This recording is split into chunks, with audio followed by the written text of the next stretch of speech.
When we, as Zimbabweans, appear to always criticize and rebuke those in authority, we would be motivated by a sincere desire for a better country and driven by some measure of confidence that those currently in charge have the capacity to listen and implement the requisite improvements. Tendai Ruben Bafana. No one should consider himself more knowledgeable than everyone else, neither does anyone possess a monopoly of ideas, but, in all our opinions and even criticisms, we would be hoping for a unity of purpose between all the nation's stakeholders, mainly, its citizens and leadership, whereby all our concerns are regarded with the seriousness they surely deserve.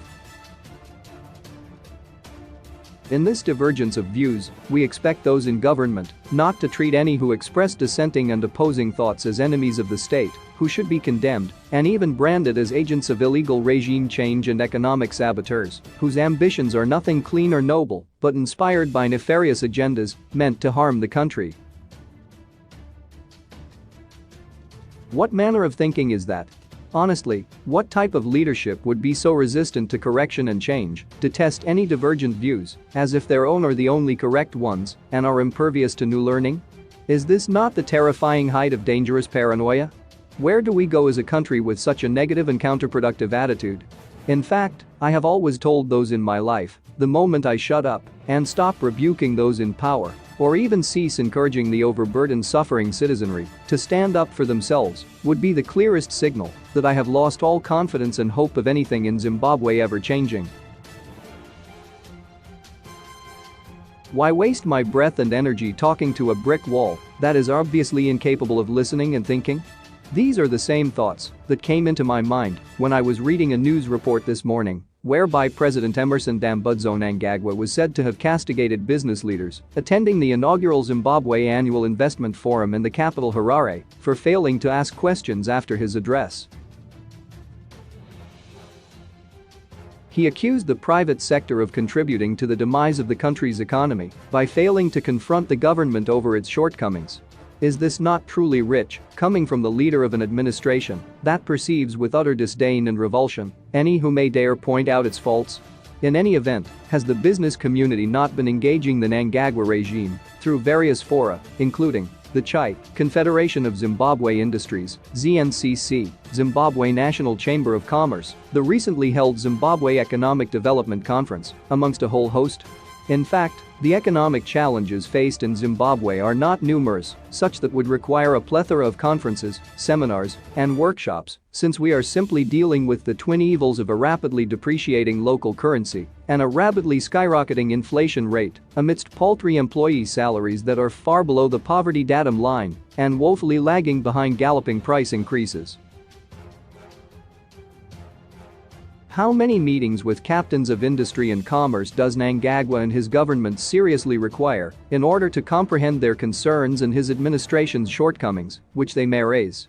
Actually, even I, not being a business leader, can tell the president what organizations as the CHI and ZNCC have been saying about government interference in the Reserve Bank of Zimbabwe, RBZ, foreign exchange auction system, the manipulation of the interbank exchange rate, lack of adherence to Dutch auction system rules, the dangers of these multiple exchange rates in the country and their attractiveness to arbitrage, as well as the need for consistent policies that business can trust and help them plan more effectively.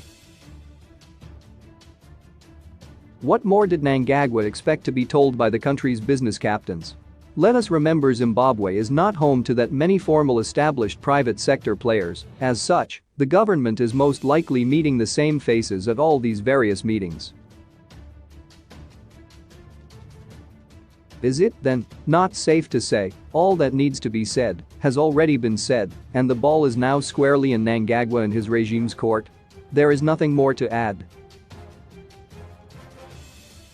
Therefore, it was quite perplexing learning that the president was peeved off by the business leader's silence after delivering his address, which, it must be pointed out, contained nothing new that could have attracted reaction, new ideas and input from those in attendance.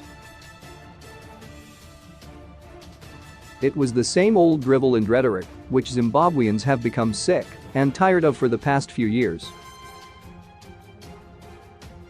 I am quite sure that the business community, as with the rest of Zimbabwe, are now merely waiting for the government to implement concerns and shortcomings already highlighted in previous engagements.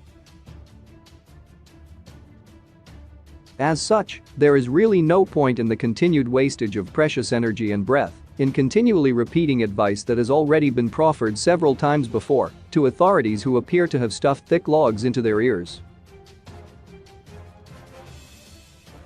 I would, frankly, also not do that. We all know that one of the oldest tricks in the book employed by failed and incompetent leaders, in order to buy time, is to keep pushing for useless and pointless endless engagements, negotiations, including even the appointment of new teams, and continued restructuring. We are all fully aware of these sinister shenanigans and now know better than to be caught napping and falling for the same dirty tricks. In life, there comes a time when one needs to accept the things they cannot change, at least, using the same failed methods, and time arrives for Plan B.